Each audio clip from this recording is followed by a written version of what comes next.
प्रधानमंत्री नरेंद्र मोदी ने दिल्ली के रोहिणी में देश के पहले 8 lane elevated highway Dwarka expressway और अर्बन एक्सटेंशन रोड 2 यानी UER2 का उद्घाटन किया।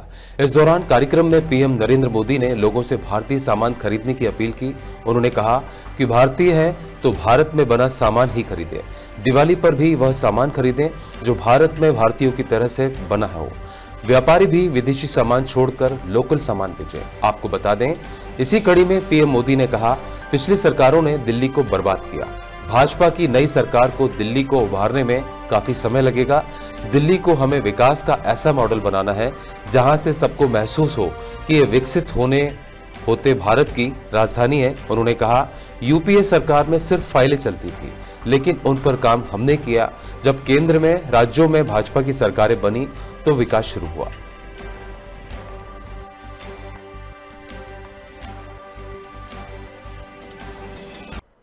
साथियों, राजधानी दिल्ली में कई वर्षों के बाद भाजपा सरकार बनी है। लंबे अरसे तक हम दूर दूर तक भी सत्ता में नहीं थे और हम देखते हैं कि पिछली सरकारों ने दिल्ली को जिस प्रकार से बर्बाद किया, दिल्ली को ऐसे गड्ढे में गिरा दिया था। मैं जानता हूं भाजपा की नई सरकार को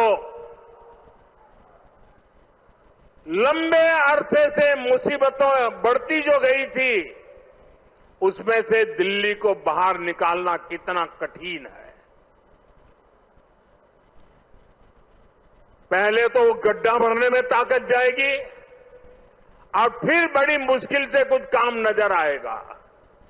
लेकिन मुझे भरोसा है, दिल्ली में जिस टीम को आपने चुना है, वो मेहनत करके पिछले कई दशकों से जो समस्याओं से गुजरे रहे हैं, उसमें से दिल्ली को बाहर निकाल के रहेंगे।